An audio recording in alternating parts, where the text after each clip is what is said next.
Hello, everybody. I'm Matt. And I'm Maggie. And we are Hopefully Awesome. That's right. A positive place on the internet where we nerd out about all the geeky things we love. Of course, this week's geeky things include She-Hulk premiere, WB Discovery updates, of freaking course, and Dragon Ball Superhero. It's going to be fun times, let me tell you about it.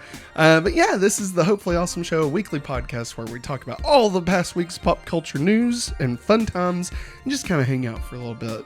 So if you'd like to subscribe, be sure and do that. You can listen to us over on podcast services of your choice or right here on YouTube. So thank you for joining us today. Maggie, how was your week this week?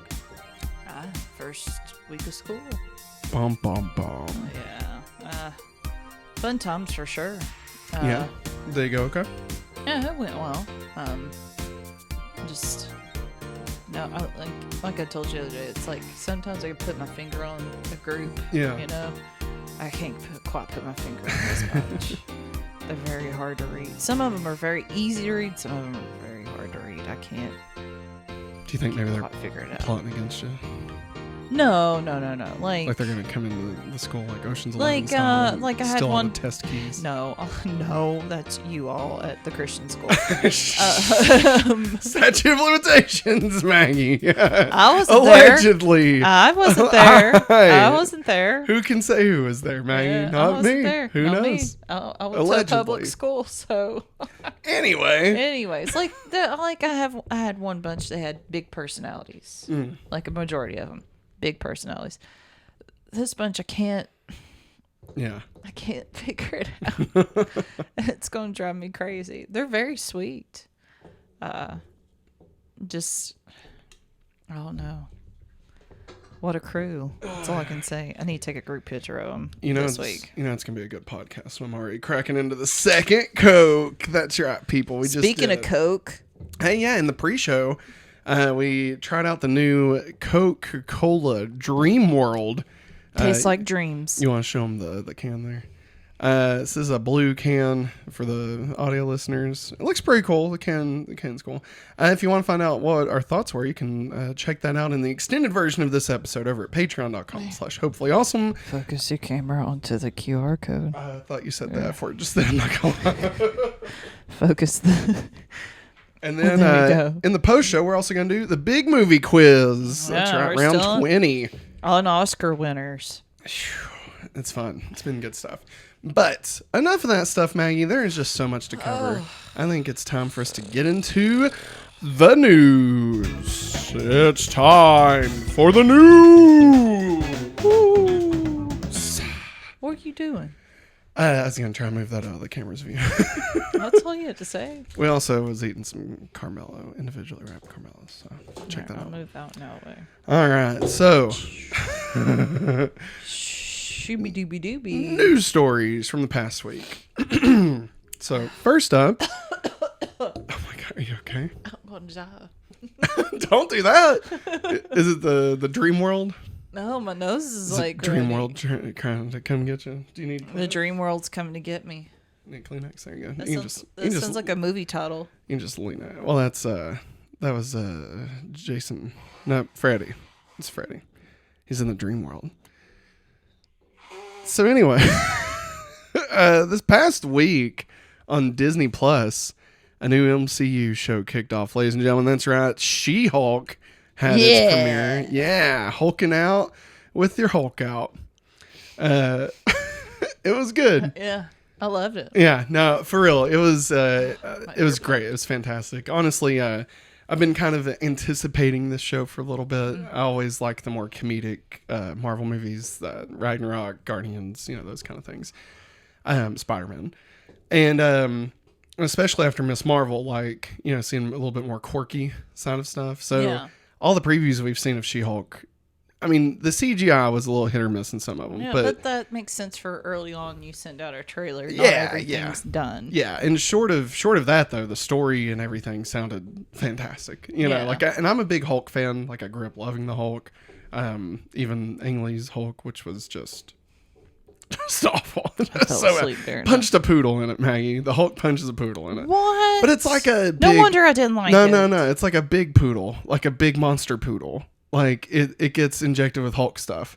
and like it is like a Hulk. I still poodle. don't like it because they still harmed a dog. I'm pretty sure he punches it. No, it's not really a dog though. It's like a monster. I'm pretty sure he punches it and it turns into dust. Matt, I'm talking about the fact that they injected an animal or something. Listen, Maggie, it's no longer You're an animal not. at that point. You're not listening, Matt. Maggie, it is a CGI caricature of a poodle. All right. All right. So anyway, nothing Lee Hulk. No, I thought the premiere was fantastic. Yeah, it was fun. It's just another one of those times where it's like, God, I wish I could just have the whole series right now.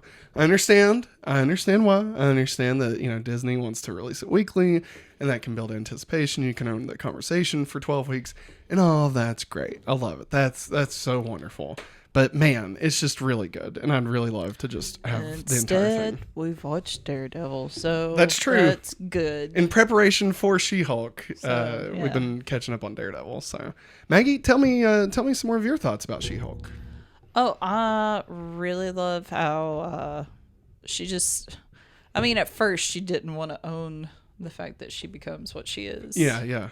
How do I get rid of it? Yeah, how do I get rid of it? Which is fair. I can live with it. I don't need to do this. Yeah. I can. I'm sorry, I can't help it.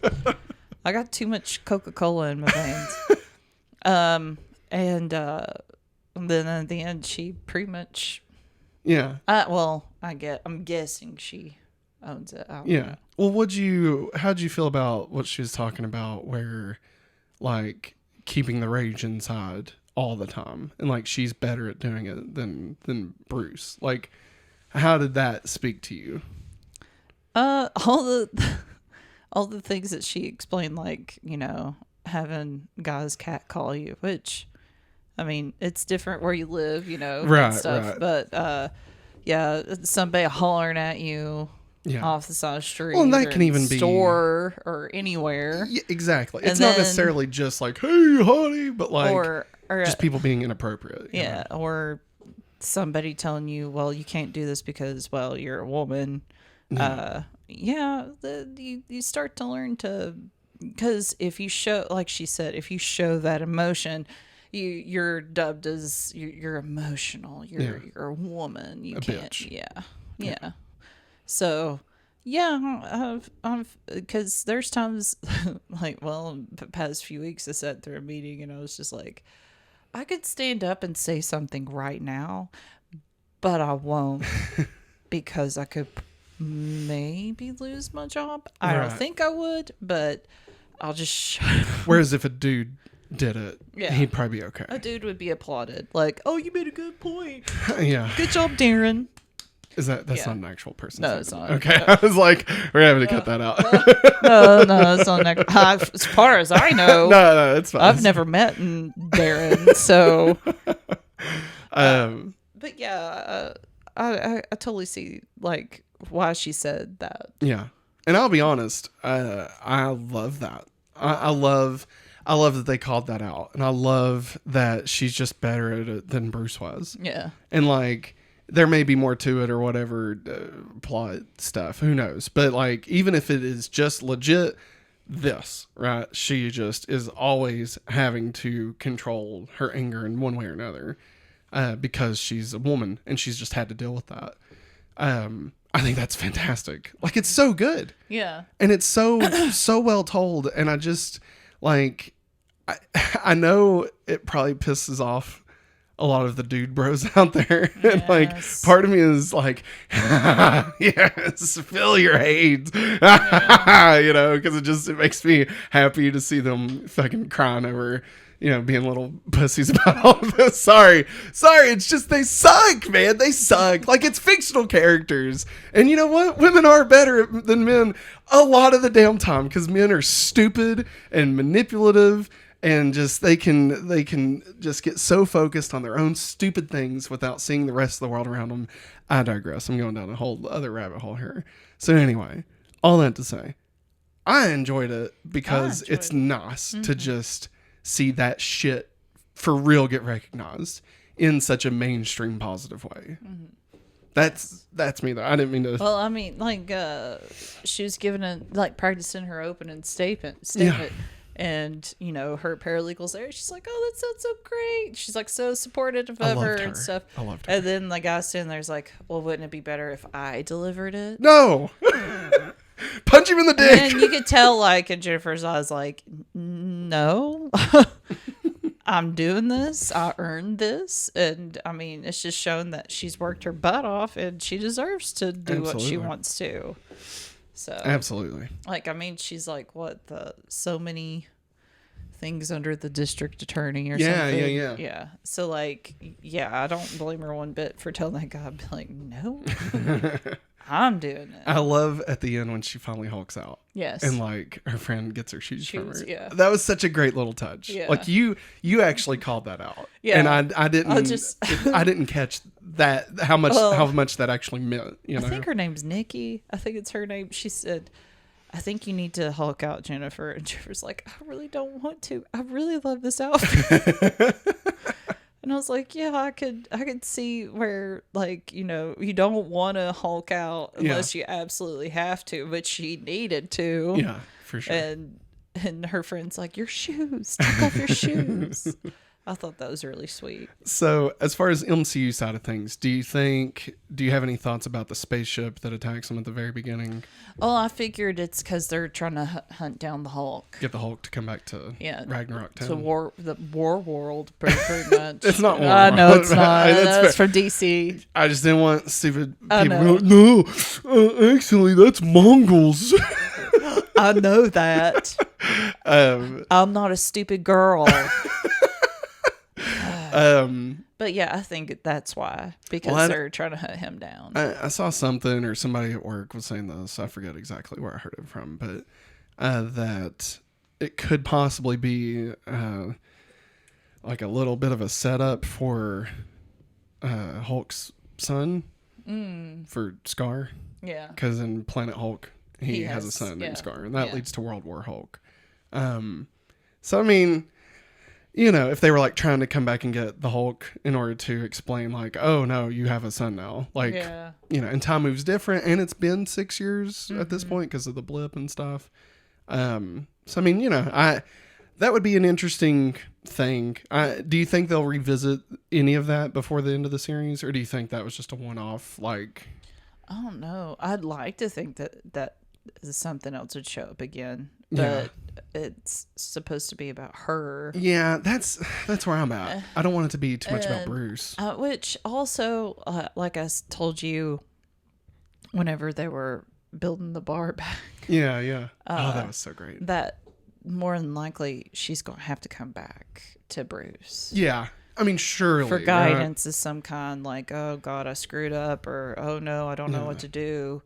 I've become a superhero, and I told you I didn't want to be one. I mean, I feel like it's got to be she loses her control. Yeah. And like people see her as the thing that she says that she can't be seen as. Yeah. Right. Like emotional monster. Yeah. You know, like she is welcomed in the public eye, and, you know, is obviously, you know, I mean, from the previews we've seen, everybody likes her, you know, and she's able to like be in court cases and parties and stuff. And I feel like at some point she's going to screw that up in some way. Or something happens that, but she either, not necessarily Hulk control, like losing control like that, but even just letting her anger out. Yeah. Like when she fought the Hulk in this episode. I think, which is okay. I mean, that's not a judgment. That's just saying, like, I could see that happening, and then her saying, Bruce, I actually do need the help that you were trying to help me figure out. Yeah, I think back to the ship. Yeah. I think it could show up again, or a different one while she's there. I could almost see the ship. Or it could be a post-credit scene on the last episode. That's exactly where my head's at. I think we don't find out anything about it until the final episode, and it's just a post-credits thing. Almost like, who was it? The guy, the eye patch, Nick Fury. I almost said Nicholas. But almost like Fury. Almost like that in the end of Spider-Man, Far From Home, where it's like he's just on that ship. You know, it's like, oh, okay. Like I feel like that's gonna be to the extent, you know, or even Miss Marvel. We won't say what happened, but like how that played out, I could even see something like that, where it's like, oh, here's a little bit of what that is, and we're gonna find out in something else. Yeah, it's interesting. I'm excited. I can't wait for more. This is already one of my favorite ones. Like, I love the more lighthearted tone of these, you know, like WandaVision, of course, was fantastic. Obviously Loki was even better. They're already filming Loki season 2. I just love this side of stuff where it's like, it's a little more weird. It's a little more fun. And it's not so much worried about being, you know, dire world ending stakes. You know, it's just like, oh, hey, we're just, you know what? Here's just this story about this hero and what it is, you know? Yeah. I like it. I like it a lot. All right. Anything else you'd like to say about She-Hulk before we move on? Nope. Speaking of moving on, I don't know how much we'll have to say about this one. According to Deadline, the CW is poised to get a new corporate home as Nexstar confirms plans for a 75% ownership stake. So I'm going to go a little bit deeper here. So Warner Brothers Discovery and Paramount Global both co-own the CW, because it was WB plus UPN. UPN was a subsidiary of CBS. Yeah. And so they merged to become the CW. They did the little fusion dance. Yeah. And so currently it's 50-50%. Now Warner Brothers Discovery and Paramount Global will each retain a 12.5% ownership interest in the CW and continue to produce scripted content for the network. So Nexstar will own 75% of it, and basically Warner Brothers and so the CBS will go down to 12.5. And they said there was a few other things. Crap. Yeah, there's a few other things on here about like them not like their primary audience being like in their 50s. Huh? Yeah. And like that wasn't the case like eons ago. And like Nexstar is more wanting to focus on like reality-based programming. So I mean the odds of this is basically going, I mean it's not going to be the CW anymore. No, it's not. And let me just say like anything tangentially related to Warner Brothers is just in for... It's gone. I mean, we got a whole rock block of crap here in the next couple of news stories about all that. But yeah, so this is just the first of many stories we're about to talk about where it's just like, what is happening? Yeah.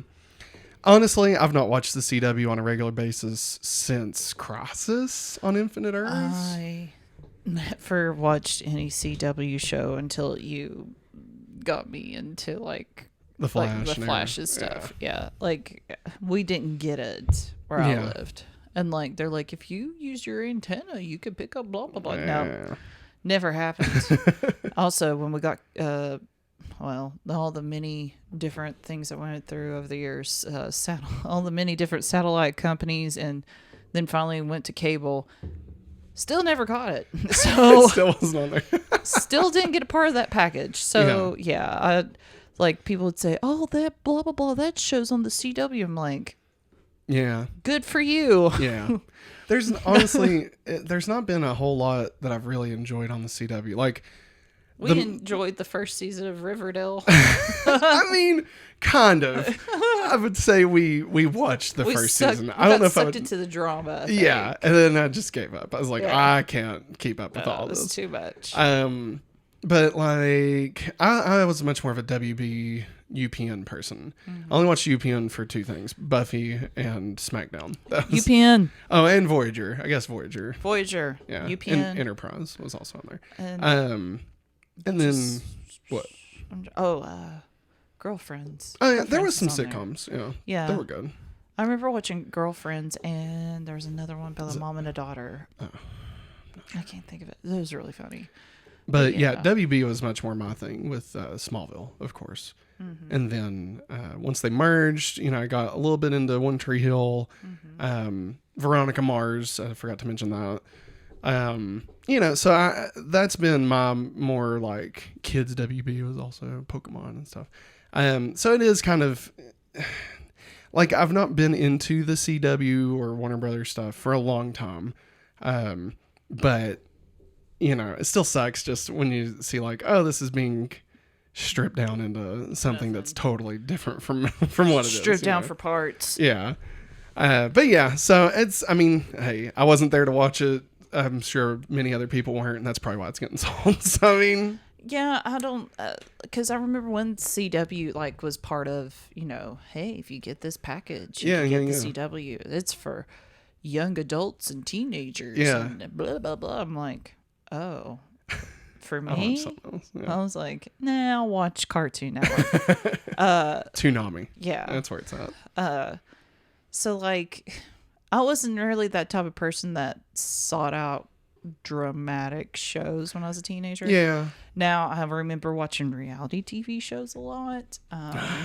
Well, you might like the new CW then. I probably don't, because now I don't seek out reality TV shows as much as I used to. Yeah, but like, especially given where the companies are headed towards with Warner Brothers Discovery and even Paramount, that streaming is definitely their thing. So having a sub channel outside of even their primary channels, I mean, I can completely see why they'd abandon it, and even not wanting like to have that conversation between the two. Like, it's just too much to deal with, and if it's giving them not enough returns, then why bother? Anything else you want to say? No. Rest in peace.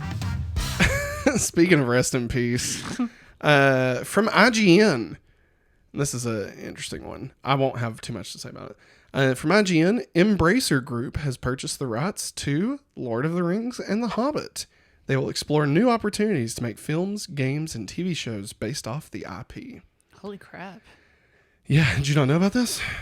It was I remember you sending me something about it. The other night I woke up and Wario 64, like at 6 a.m. I got up that morning, and like he had like 10 tweets, and it was all about the Embracer Group having bought like everything. And I was like, huh? Who even is the Embracer Group? We're not going to dive too deep into like the business side of what all that means. But just the fact that the Lord of the Rings and the Hobbit as an IP is now owned by a corporation, different from like the Tolkien estate and stuff. This is similar to when Gordon's on her face. Similar to when, of course, George Lucas sold off Star Wars to Disney. Man, what do you think? I'm not a huge Lord of the Rings guy. Like, it's good. Don't get me wrong. I love it. I respect it. Like, I appreciate it. Yes. I don't think it's a bad thing. It's not for me. I just don't like it. He doesn't like magic stuff. It's not even just that. It's like, there's just so much, and like, I don't care. Like, I'm not like Hedger said we gotta go to the stink hole and throw in this ring, or like, because we gotta get that dwarf to give us the certain spoon so we can get the axe and the hammer. You gonna make somebody mad. I mean, I'm not like the biggest fan ever. I'll be honest, the only book of Lord of the Rings I've ever read was The Hobbit, and it was because I had to read in school. And then Lord of the Rings came out, and then I connected the dots, and I was like, holy crap, this is kind of really cool. And because I remember I enjoyed reading The Hobbit in school. She can't get comfortable. That's okay. Because that's what the cord keeps on getting on her face. I mean, given the fact that the movies have been made forever ago, it seems, which I mean, it has been forever ago. Yeah, 20 years. Also, there's a TV show. Yeah, supposedly. I think it started already on Amazon. It's Amazon's big thing. I don't know how any of this plays into that, because see, that's I don't understand. So I don't know. Would you be interested in a Gandalf Begins movie? Well, so wait, are we talking about? Are we going Lord of the Rings Origins Gandalf? Are they going to do Gandalf like they did Dumbledore, make him hot? Or I mean, maybe. They're going to get Michael Fassbender to play him. Oh God! But he's supposed to be 12. That's the trick here. All right. He's supposed to be 80. We're going to low Earth. All right. Get it? Because going back before we were the middle, this is the bottom. Oh my God. The bottom Earth. Welcome to hell. I mean, if they do anything with it, I mean, it's gonna be interesting. But also, I know a lot of hardcore fans are gonna be like, "Oh man, they're gonna mess it up," and I'm like, "What is there to mess up?" I mean, yeah, maybe he they don't follow the lore or something, yeah, I could see people getting upset over that. Understandable. But Okay, Maggie, I don't know. want you to close your eyes. Oh, God. Okay. Smog. I want you to think about The Last Jedi. Oh, no. All Okay. right. Now I want you to think if they did that to Lord of the Rings. It's not going to be pretty. I'm just saying, like, what It's do you not gonna think? be Like, here's the thing, and I'm not, whatever, Last Jedi is whatever. There's just, I don't know. I'm not going to get into it. But I love Rian Johnson. Looper is a great movie. Knives Out's a great movie. I'm going to leave it at that.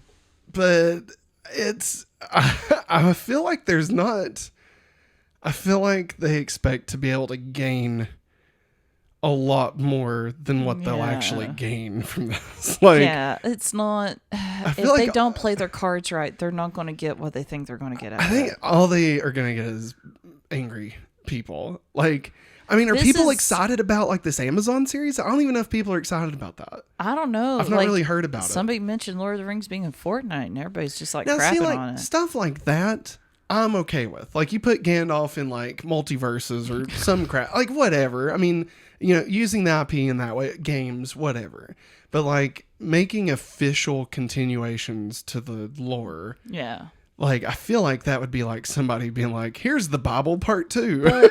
But, you know what I but mean? here's the thing Or part about 3, I that guess. world that Tolkien made. The Newer Testament. Sorry.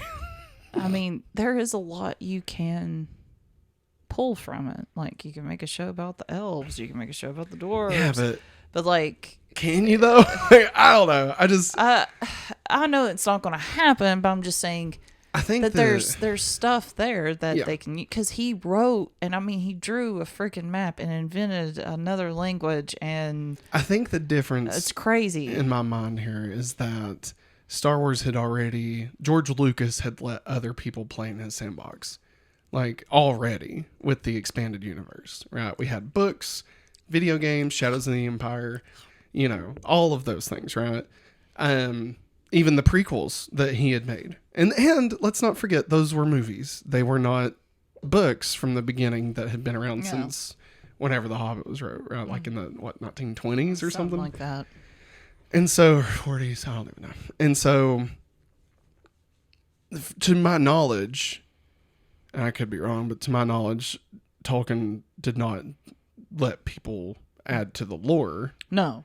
Like, it's just his books. That was it's that his was stuff. his. Yeah. That was his. So I feel like there's a bit more of a protection over this than even there was for Star Wars. Yeah. And plus Tolkien's dead.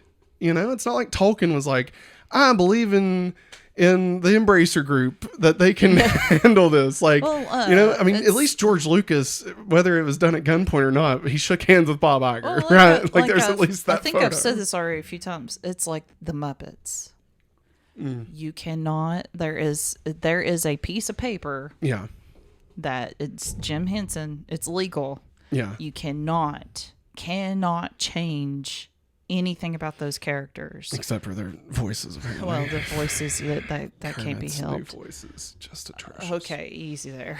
Kermit's new voice is atrocious. I'm sorry. It doesn't. He's like, Anyways, hey guys, what I'm I'm saying Kermit. is I'm Kermit the Frog. He had a piece of paper stating that if they were drawn, new puppets had to be made. Yeah. Their eyes can't be changed, their colors can't be changed.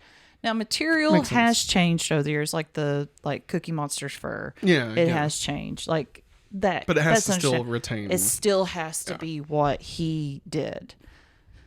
I say Tolkien more than likely. I don't know. Probably doesn't have that kind of piece of paper. I mean, not anymore at this Not point. anymore at this I point. mean, I'm assuming they have complete creative Creative. control, which is insane. It's insane. So, yeah. Good luck. We'll see. Yeah, that's where I'm at. It's like, I'm not mad. I don't think it's going to be the $1 billion that they're wanting from it, you know. Anything else you want to say? Good luck. Speaking of good luck, Warner Brothers Discovery updates. We got welcome to week 3 of the WB Watch. What's fun about this week, we actually have a sub sub block within this block. Yeah, I know what it It's is. awful.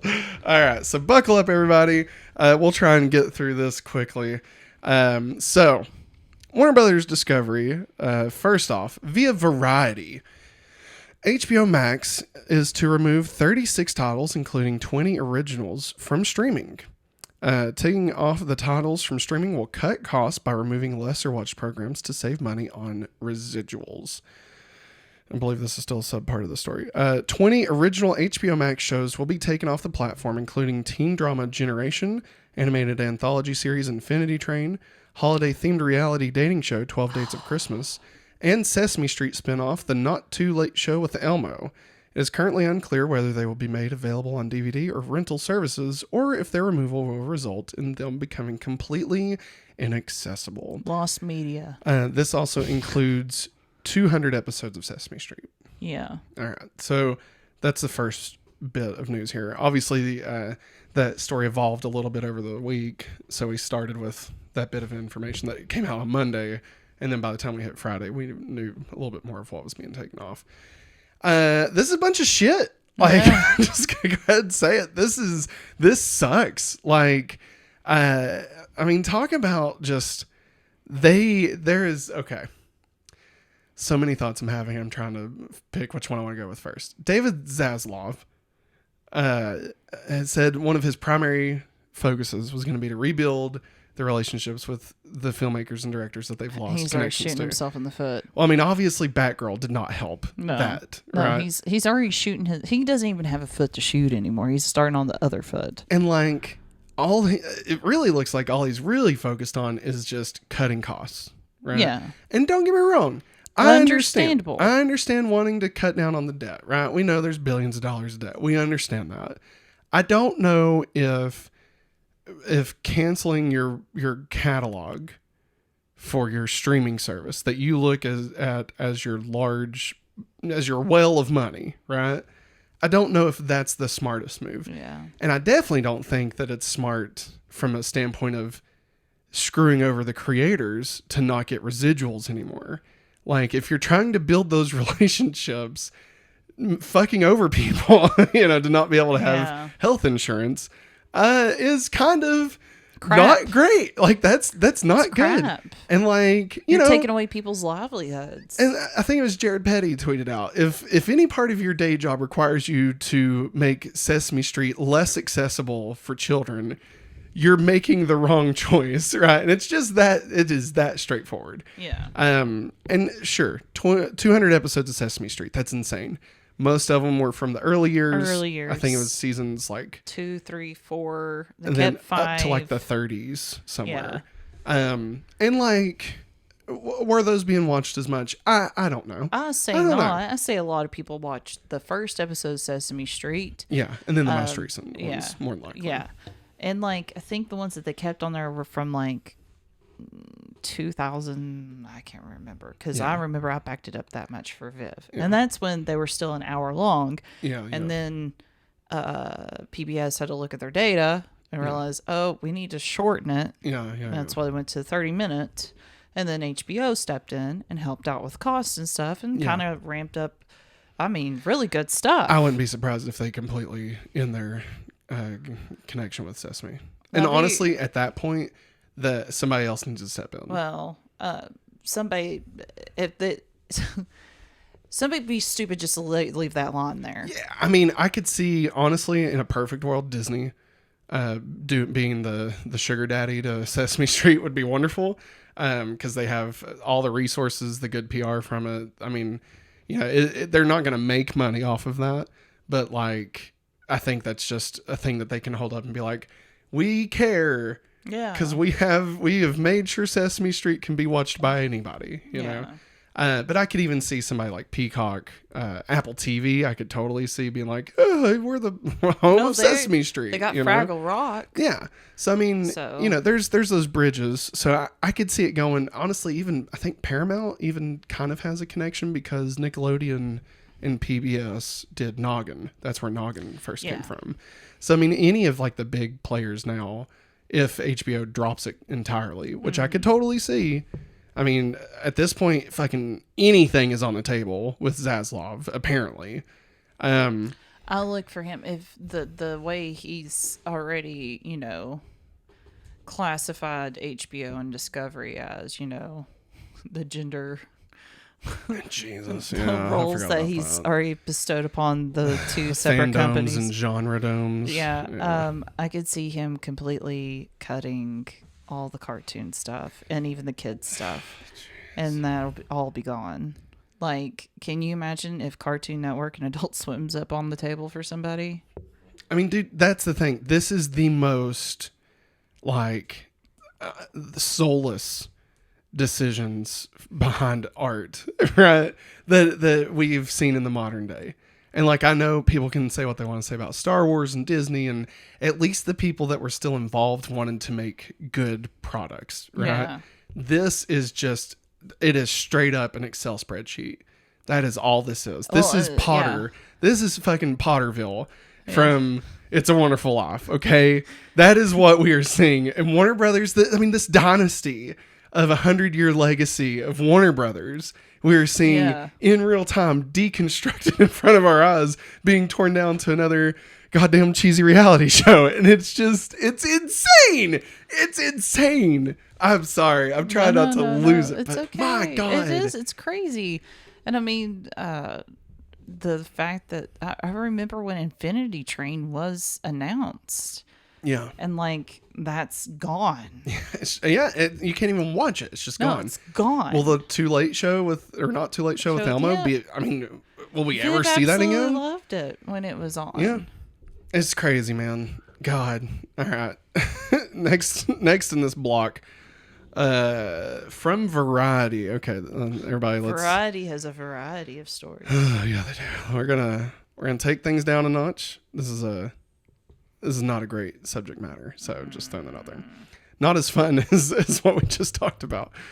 All right, from Variety, in a statement provided to Variety by representative of the actor, Ezra Miller broke their silence about the troubling behavior that they have exhibited in recent years, which has led to a series of legal issues and assault and abuse allegations.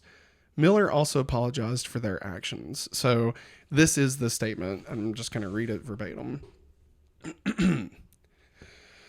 Having recently gone through a time of intense crisis, I now understand that I am suffering complex mental health issues and have begun ongoing treatment, Miller says.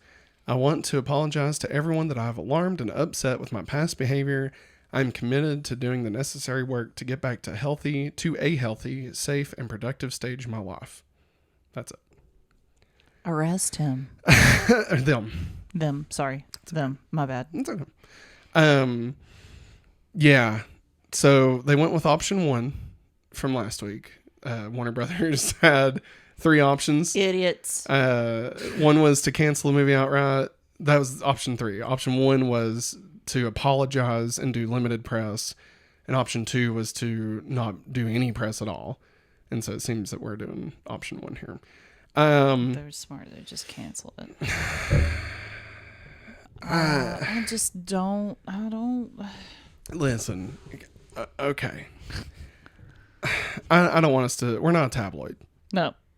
So I mean, we're not lawyers. We don't. And we voiced our opinion on this. Yes, I don't want us to keep beating this dead horse. People go through a lot of complex mental issues. Okay, and like that is legit. That is real. And I do think that Ezra Miller seeking help, I think that's a great idea. Obviously there's something going on there. And so, getting help, that no matter what anyone has done, absolutely everyone deserves a chance at getting help, right? That's the point of being a good person, right? That being said, obviously that doesn't excuse if any of the allegations are accurate. Yeah. The grooming allegations, the assault, the robbery, like, sure, look, you can get help, absolutely, but that doesn't, keep you from having to face the consequences of your actions. Exactly. Like, don't get me wrong, get help, but that doesn't absolve you of anything. And it's especially when we're talking about the grooming stuff. Like that is the one that I'm like, you can't just say, what does he say here? What do they say here? I want to apologize to everyone that I have alarmed and upset with my past behavior.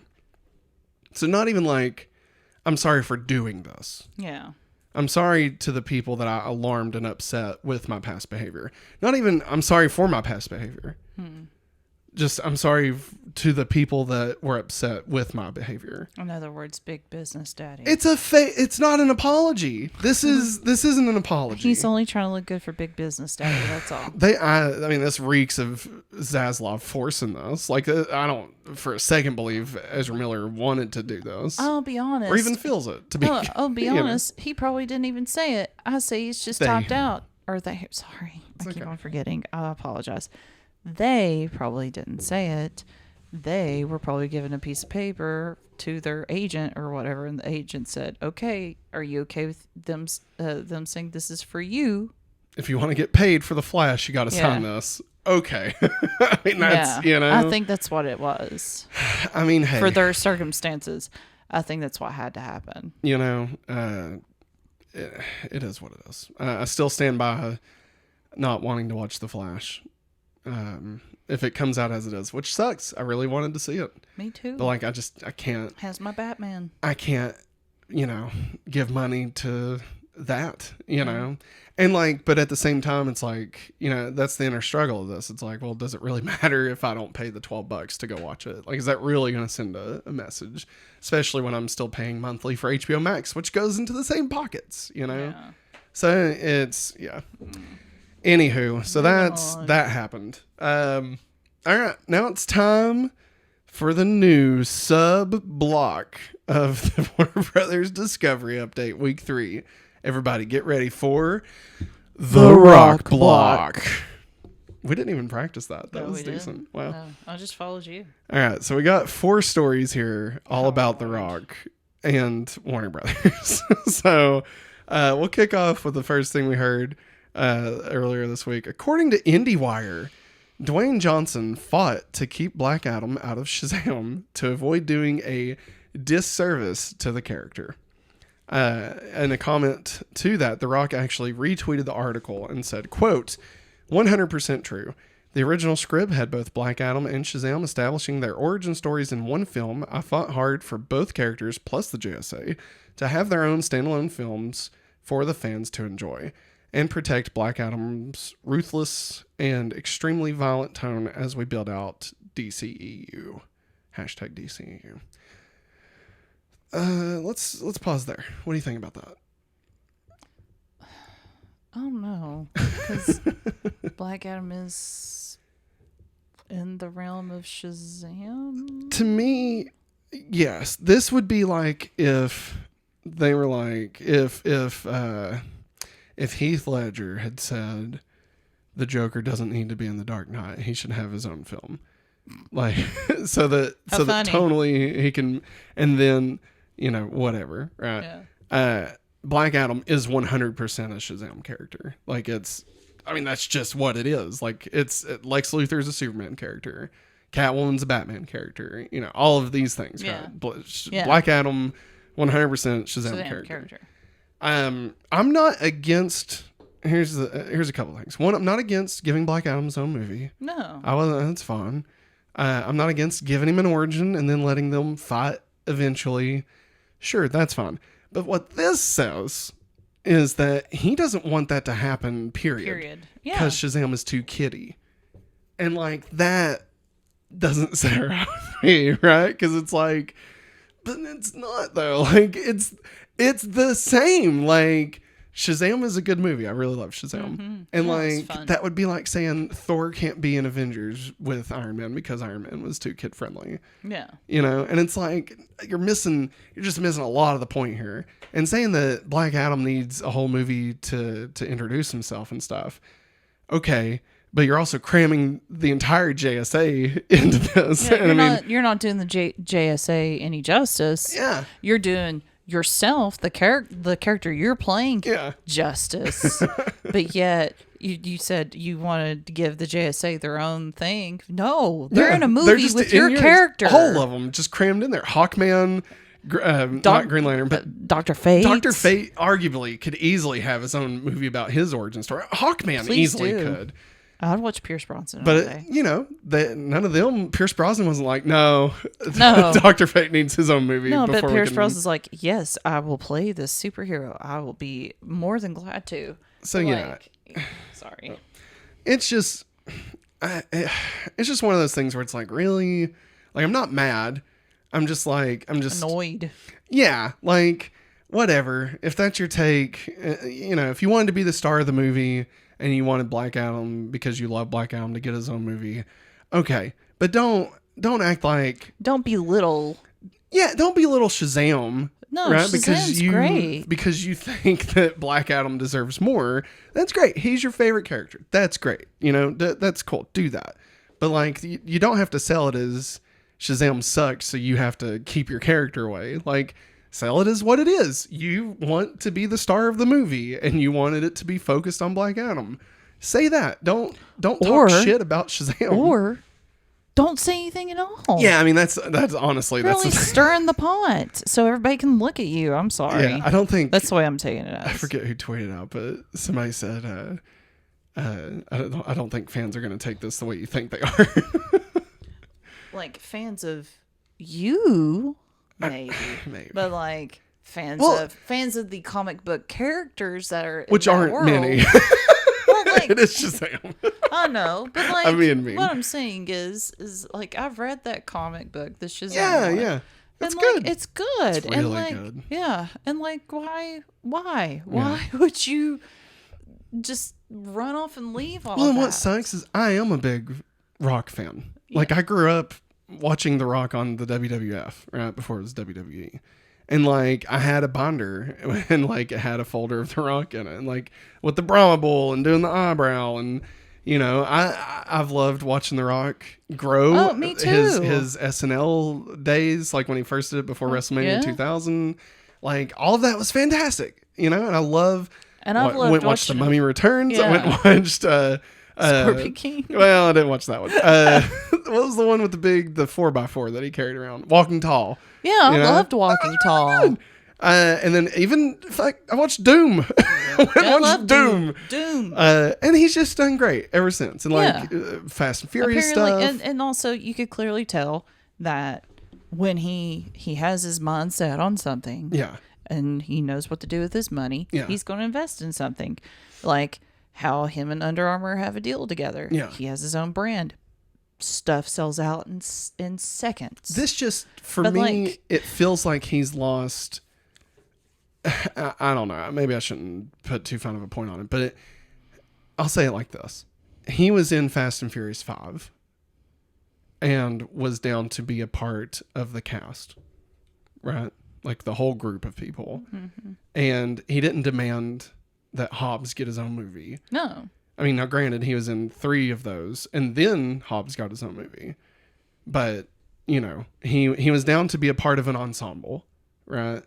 And, like, this just feels so not that. And it just sucks to see that happen, Because I don't want him to become, a diva. Like, that's what this kind of feels like, Anyway, I digress. I feel like he's going to come out and get us. He might. I love The Rock. This is just such a... I feel like I don't like you this calling take. him a diva, he's going to come out and get us. A WWE diva. I mean, he does have a house in Virginia, so... Shit, doesn't he really? Yes, he does. He has a farm in Virginia. We're gonna cut this out. All right, next up in the Rock block. According to Giant Freaking Robot, Dwayne Johnson is going to be made an official advisor to the new vision of DC comic book adaptations and will be heavily involved in helping guide its future. Hey, let's not listen to the people that's wrote comic books for years, or at least has, I mean, he's got experience in the movie business, but we need somebody that needs a little bit of the universe stuff. The Rock makes money on movies. Maybe he should have creative control of our entire... I mean, what could go wrong with giving a singular vision person entire creative control over the entire DCEU? Surely that couldn't lead to anything that would be not well received by fans. or non-fans alike. Surely. Every DC Surely movie not. that's going to be released from here on out. Has From Black the Adam. creative mind of Dwayne "The Rock" Johnson. Or from the producer of Black Adam. Don't get me wrong. The Rock has a great mind. Like, Yes. I mean, look at his career, Yes. right? Yeah. Look at, he created the role of The Rock. Like, he made that his own, right? And so, like, he obviously has a creative mind, and he's been able to conquer multiple worlds of stuff, of, you know, different aspects of business, right? And I do not want to sell him short at all. He has done a lot of great things. Making him the new Kevin Feige for DCU just seems misguided. A little rash. Yeah, like let's rash. let's see how Black Adam does. All right, I know Super Pets has done okay. Let's just get Black Adam. Let's just let Black Adam come out. If it makes $3 billion, I mean, did The Rock even co-write it or anything? Like, I mean, as far as I'm aware, he's just there, right? I mean, Quit laughing like Tom Cruise. I walk into the theater yesterday. I saw the Super Pets poster and I was like, shit. I really wanted to watch Super Pets. I know. I mean, at least I will say this. At least they weren't saying this about like the guy that made Joker. Not Joaquin Phoenix, Todd Phillips. Yeah. At least they weren't like, well, this made $1 billion. We should let him Todd craft Phillips. the DC. You go for it, man. God, Everything what just- a world that would be. It's just a 70s DC. Nasty looking hole. I know how we could make the DCU work better. Darker. Let's go even Dirtier. darker than Batman v Dirtier. Superman. Even darker. Dirtier. Superman's shooting up heroin in an alley. Apparently that happened. What didn't that start happening in the 70s with the comics? Like they started showing, or the 80s That was comic books that, that showed was- the superheroes shoot up drugs. that was Oliver Queen's sidekick, Speedy. Yeah. Yeah. Roy. I think that was his name, Roy. Roy. Yeah. That. I can lean up now. Anyway, so yeah. All right. Are you going? Next part of the story here. I think this is the last part of our rock block. Johnson says that okay, actually that was the subtext. I have to read the top part first. The Rock wants DC and Marvel to crossover. Right. Johnson says that while pushing for more DC integration, he even wants to take on the heroes over at Marvel. I'm optimistic, he smiles. Just my nature is optimistic, and especially when it comes to creative, especially when it comes to movies, and especially when it comes to the pantheon of DC superheroes and supervillains. Across the street, we have the pantheon of superheroes and supervillains of Marvel. To me, they can not only exist, but they should, in my mind, cross paths one day. No. Pantheon. I feel like he had a.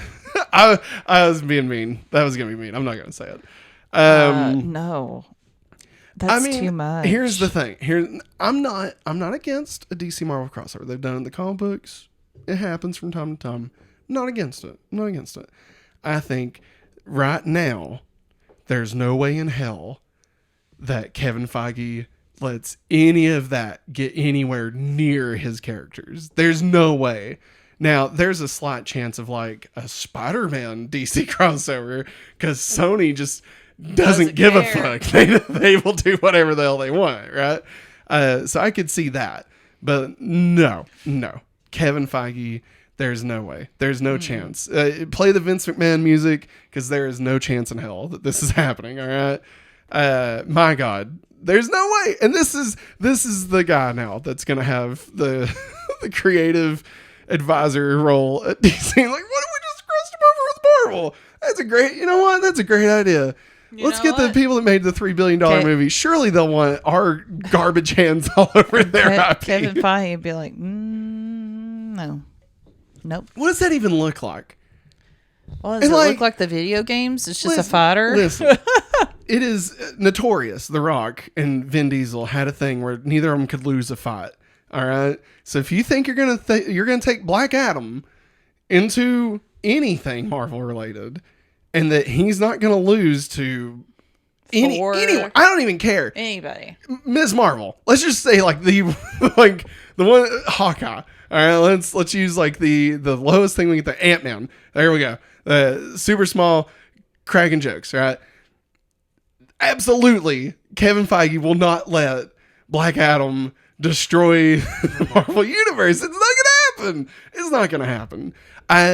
Look, this crossover could happen eventually. Okay, I'm not saying that that's never gonna happen. I do think the future of entertainment is gonna be nothing but crossovers. Like, it's only a matter of time. It's already happening in video games. Yeah, I mean, and it's only a matter of time before, you know, we've seen it already with like Space Jam and Chip and Dale, you know, and they're going to start making shared universes between things that don't currently share universes. I think they should do one with like 80s characters like RoboCop and Terminator and Alien and Predator. And I know it's multiple different studios and stuff, but I still think that would be, you know, pretty great. Whatever. But yeah, I just... like, you have Zaslav just stripping the place down for scraps, right? And like fucking over people, not paying them their royalties. And then you got The Rock over here saying Black Adam should be the central figure of the DCU and he should take on the Marvel Universe. And I'm also running the DC Universe now. And it's just like, what the hell is happening? What the hell is happening with Warner Brothers? Zaslav, are you trying to balance out the scales? Because this is not a good way to balance out the scales. I don't understand. And like, if you believe, I don't know, if you believe in Black Adam so much, I don't know why you would, but if you do, if you think it's going to save this world, right? No, I mean monetarily. If like David Zaslav believes that Black Adam's going to make $4 billion, right? I can't. That's not gonna happen. It could make $1 billion because crazier things have happened. Venom. I just don't like. Why is that? Because of The Rock? I mean, it is, but like creatively, if it's a well-told thing, how much of that is really because of The Rock, and how much of it is because of the writer and the director and the producers, and you know, it takes a team to make a movie, right? And I'm not selling The Rock short. He definitely carries a lot of this movie, 100%, right? I feel like they're like, he makes money, so he should be over this. He knows how to invest money. Let's do this and right now. The last time that someone who allegedly made a lot of money was put in a position of power, we all got really, really fucked over for 4 years, all right? That's all I'm going to say. All right, that's how you end up losing 1 million people to a goddamn disease. But I'll move on. I'm moving on. All right. Anything else you want to say about this, Maggie, before I just let's just cry go. my eyes out? All right. Speaking of crying your eyes out. Last week we talked a little bit about this, so we're going to kind of touch on it again. Dragon Ball Z, well, Dragon Ball Super, is in Fortnite. So that finally happened on Tuesday. Yeah. And we've been playing a little bit of it. Maggie, tell us your thoughts. So Tuesday we started up and we bought all the skins. We bought Beerus, Bulma, Goku, Vegeta, and it's great. So much money. God. So much money. It's not that bad money-wise. Like, anyways, shut up. God. Quit whining about it. You love it. I do love it. You love it. I love running around as Vegeta and just Kamehameha, the frozen peely in his face. There is a miniature battle pass, and I think it's free for anybody. It's free for anybody. Yeah. And you can, you can gain a level. You gain some emoticons and emotes, like especially your powering up and raising your key. Yeah. Chi? Key. Chi? Trying to remember what they called it in Dragon Ball Evolution, because it was incorrect. Oh. Let's not worry about it. Anyway. But the main thing you get from it.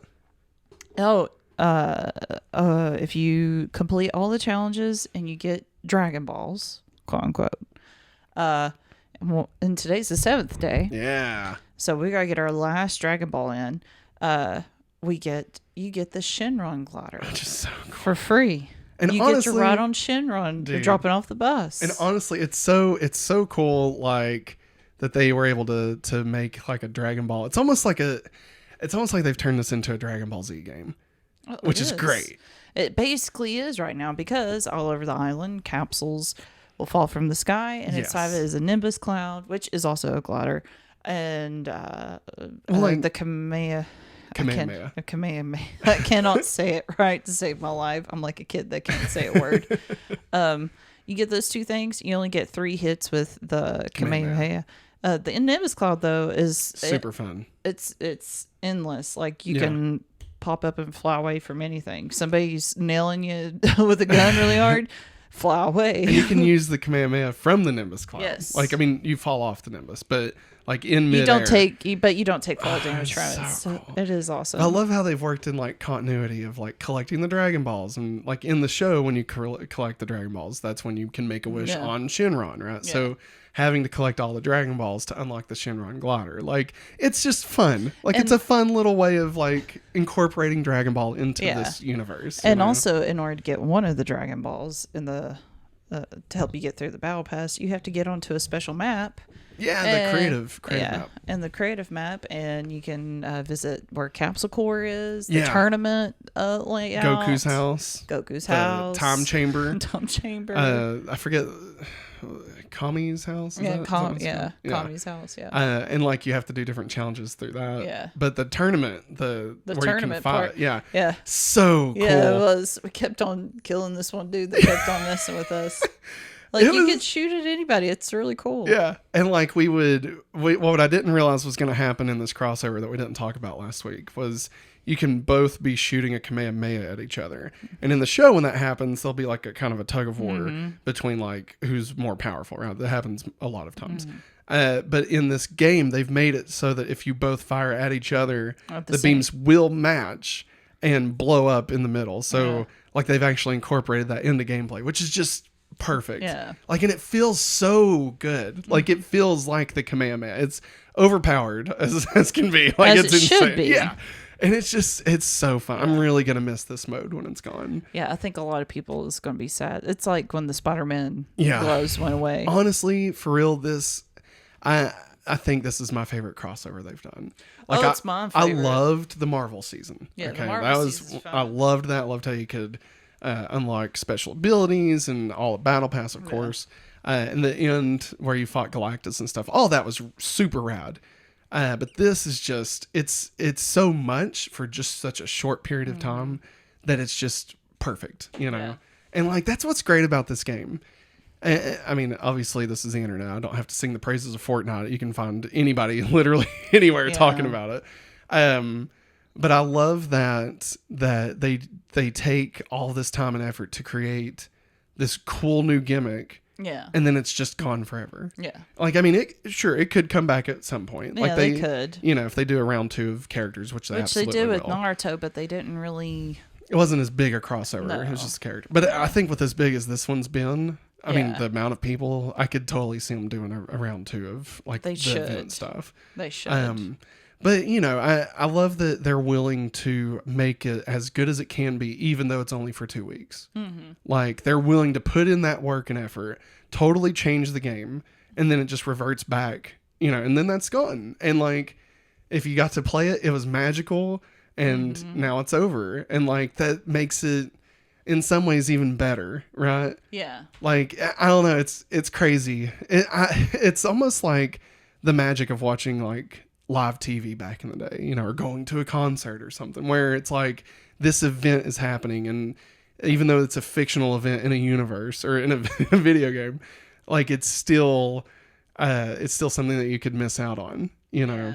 I don't know if I'm describing it correctly, but it's just really cool that they've been able to capture that in such a special way, you know. Like that's what I love about Fortnite. They do just crazy shit like this. It's more than just a gun game. Like there's just so much love in the game that they've put into it. Like you can feel it from the developers, from the people that probably work 17 hours a day trying to get this shit in here, you know. They had like a month break. Yeah, they got summer break. Yeah, a month off. Yeah, and then they come back and they work Yeah. nonstop again. and it's just you can feel the level of passion and creativity that they've put into this. It doesn't feel like just a cash in.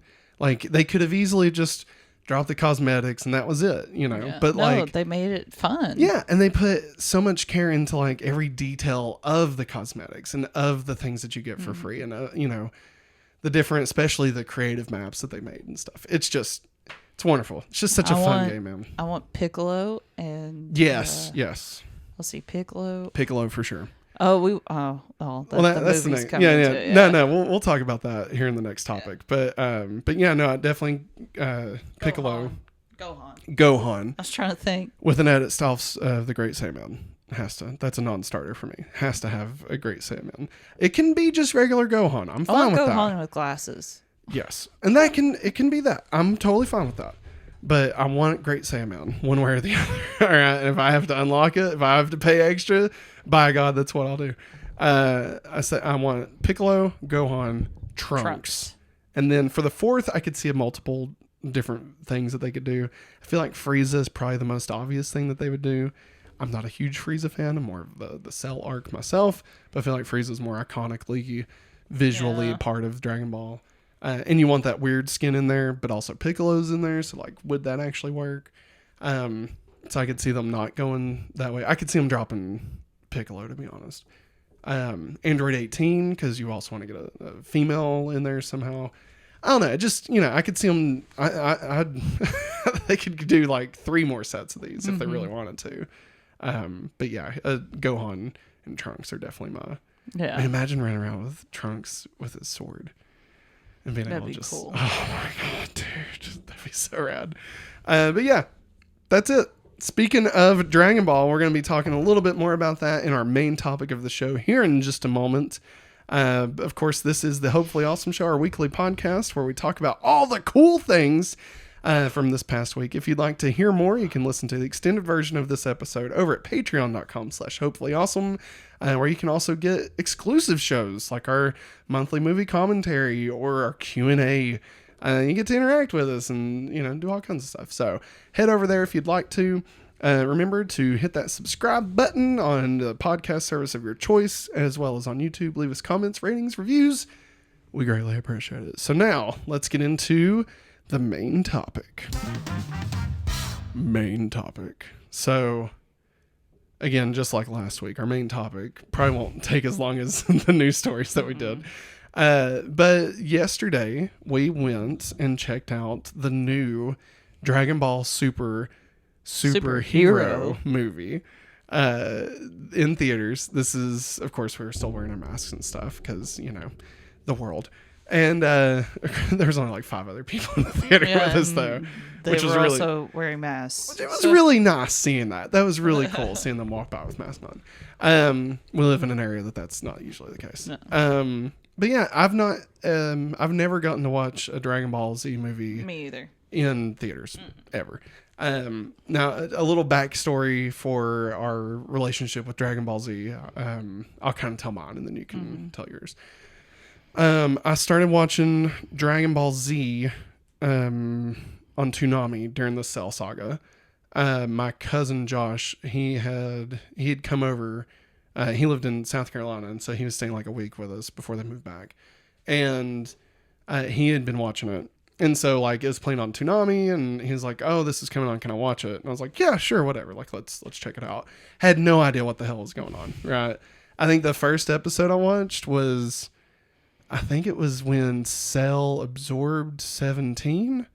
And I was just very confused about just all of that. I bet your cousin's like, "Oh no!" Yeah. He was like, "Oh my God, this is crazy." And I was like, "I don't know if anything's happening." But so I watched the rest of that, and then I guess I finished up that whole storyline. And if my memory serves, there was a pause between that storyline and when it moved into the Majin Buu stuff, and so. I think I got to rewatch it from the beginning. Yeah, because I think they hadn't dubbed the Buu saga yet. Exactly. So it started all over again. Because I remember that. I was like, I get to watch it all over again. Right. Yeah. And I mean, obviously I skipped. I've still to this day haven't watched all of Dragon Ball Z. I've skipped pretty much all the Frieza saga, the Namek saga, all of that stuff. Like, it was, I just got back to when Trunks first arrived and sliced up Frieza. That's where I started it. And so, like, even going back and watching it. And so then, I watched all that, and finally they started releasing new episodes, and I was like a freshman in high school when that started happening. And I just remember being like really like falling in love with Gohan's character arc, where he had, become a high school student, and he was a lot older now. Of course, the Great Saiyaman, being a huge fan of Power Rangers, right? Like, seeing that, I was like, oh my God, this is right up my alley. And then, of course, the Majin Buu stuff. And I watched it all the way up through when Vegeta, spoiler alert, I guess, when Vegeta dies trying to kill Buu once he's Majin Vegeta. Like, he knocks out Trunks, and then he tries to do, like, whatever, and he dies, right? And then that was the last new episode they had for a while. And then we moved, and I didn't have cable. And so I never got to wrap it up until years later. I went back and watched it. So that was a bit of, like, my connection with Dragon Ball and Dragon Ball Z. I played Budokai for PlayStation 2, I think. And really enjoyed that. I thought the design was cool. It was one of the first like anime proper things that I watched. I'd watched Pokemon and Digimon, but that was like the most anime thing I'd seen. And it really kind of opened my eyes to like fighting things, like, I mean, sure, I'd seen like the Matrix and stuff, but like just seeing how fast and how like stylish, and like some of the tropes that I see in like, that's in every anime, it was just really cool. And like, then of course they brought back Super, and I checked out a few episodes of that. But it's been one of those things that I've been like tangentially aware of, but never really like getting fully back into. Right. Like, I keep up with it, knowing like, okay, so there's these gods, and there was a tournament, and there was like different dimensions that were fighting each other, and there was like variations of different characters and stuff. Like, I've paid attention to that kind of thing, but yeah, I've I've never dove all the way back in until, of course, I was watching this movie yesterday. So I'm gonna pause there, and you tell us a little bit about yours, Maggie. Well, I think maybe I feel like Sailor Moon was on Toonami before they got a chance. Dragon Ball was on there. I think you're right. So I would get home like as soon as I could off the bus and watch Sailor Moon. And then like they changed up the scheduling a few times. They did that a lot. Yeah. And like at one point my mom was recording the episodes of Sailor Moon because they were the new episodes they just got, and I didn't want to miss anything because it's like a big deal and stuff. Yeah. Like all the crap that was going on. Well, somewhere in that mix, I feel like I started watching Dragon Ball Z, and I think I'm pretty certain I didn't start in the middle of anything. I actually started at the beginning. Oh God! I must have Raditz and stuff. Yeah. Oh wow! Which I'm glad I did, because I understand a lot of what all happened. Oh yeah, yeah, totally. I've watched it multiple times through that arc. Wow. I tried to go back to the DVDs and watch it, and I'm just like, it is hard. So bored right now. But I remember I was like, this is on, and like Dad gets off of work, he'll be here soon, so this is my last chance to watch anything I want to. This is before I had cable in my room, so I got hooked. I loved it. Loved Goku as a dad, little Gohan. Then you meet Piccolo, and Goku's dead, and Piccolo's a stepdad, basically, and like all the other characters that are involved, Krillin, Yamcha, all of them team. Yamcha! And the pig. And the cat. The cat. The other cat that hung out with Yamcha. Yeah. There's so many cats. There is a lot of cats. But that little cat is more like kind of like a pet in a way. The turtle. And the turtle that lives with Master Roshi. Also, you found out Master Roshi's a perv half the time. Big perv. Anyways, I remember getting to Frieza, but like I made through the Namek part. Like they're still in Namek, and the planet's about to blow. Yeah, yeah. And like Goku becomes Super Saiyan, and I was just like, what is happening? Like he's changing, his hair's changed, his eye color. What is this? Can we pause for just a second? Do you know why Toriyama did that? Why? So he came up with the idea for Super Saiyan because this is so great. You're gonna love this. Because when he would draw it, Goku's hair was black. Yeah. And it would take forever to color that in. Yeah, I could see So that. he made him Super Saiyan so he didn't have to color Color the hair it in. anymore. I think that's why the lady that made Sailor Moon, that's why Sailor Moon was blonde. Probably. Isn't that But great? yet she had darker haired characters, and I'm just like, lady, it took forever to color that. No, that makes sense now. I love it. I love it. Anyways, just when that happened, I was even more hooked. Like, it was really cool. I What a love the moment, story man. already, but when Goku became Super Saiyan, It was and magical. it's just and like Frieza's like, what? Yeah. This wasn't supposed to happen, blah, blah, blah, you know. And you know, Goku pretty much saves everybody, and then it continues. Yeah, dude. And like The androids.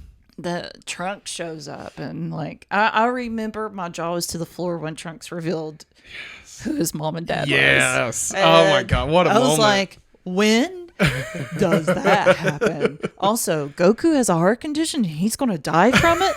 Like it's in just 3 years. In 3 years? And then Frieza shows up and they somehow patched him up and they then kill him again. in an instant, Trunks Yes. is just boom done. Yeah. I loved how much they built up the androids, and Yes. then it turned out that wasn't That the wasn't thing. it. It was Cell. It was Cell. And like yeah. just my mind being blown because Oh, no. I was legit afraid of these androids. Oh, like yeah, I they was were too. killing people, I blowing up was cities, too. and I was like, these It's just are going they're into the terrifying. city and just killing people And then in it's the like, street. oh, but Cell just ate them. It's like he's And he absorbed even all worse. their powers. Yeah, and it was just insane. Like Yeah. I never experienced something like that before. Yeah, you know? and how Krillin, when he swallowed 17, and Krillin's like, 18's kind of pretty looking. Maybe we should protect her, you know? Yeah. Like, I was like, God, Krillin, of course you would have feelings for this android that you think is pretty. But then, like I said, I think I watched it through again, like whenever they were working on the Majin Buu stuff. And I kind of, like, at that point was like, I've already seen this. I was like, I'll wait until the new stuff starts back up. In which, when it did, I was glued to it again. Yeah. And then I never really got, anytime I tried to watch one of the movies, I couldn't really get into it. The movies were always hard because they kind of were continuity, but not really. Yeah. And like, I would find myself I was really a stickler for wanting it to fit.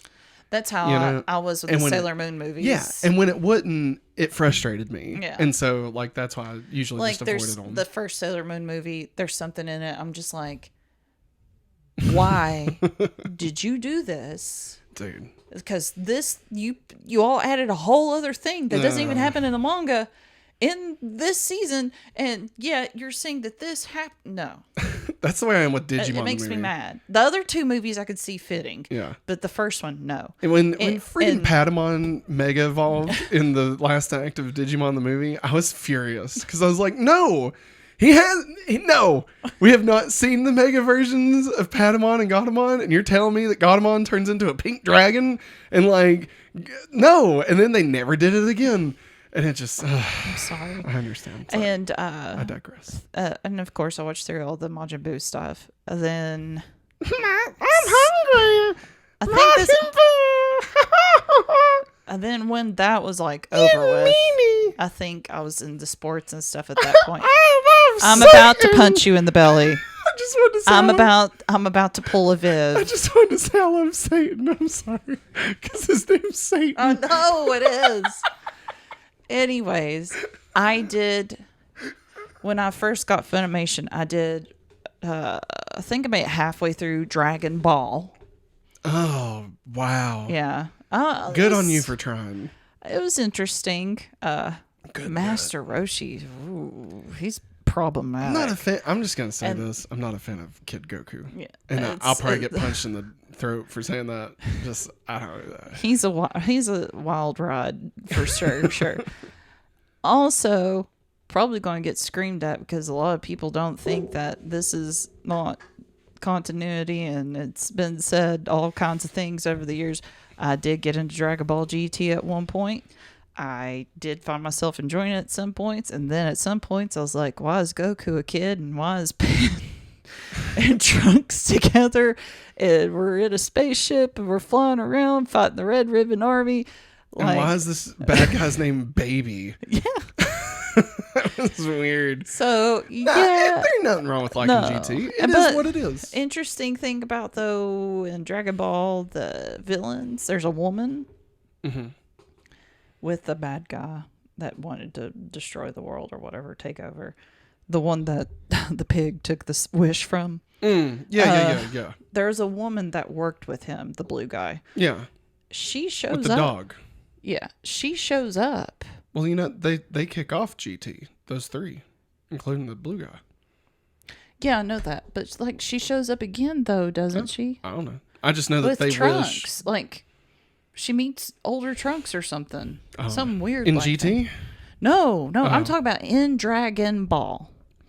The first Dragon Ball. The first Dragon Ball. Yeah. Yeah. Trunks wasn't in Dragon Ball. I know, but like she shows up again. That woman. I know. That's what I'm saying. When are you talking about, in Dragon Ball Z or Dragon Ball GT? Does she show up again? I don't know. Okay.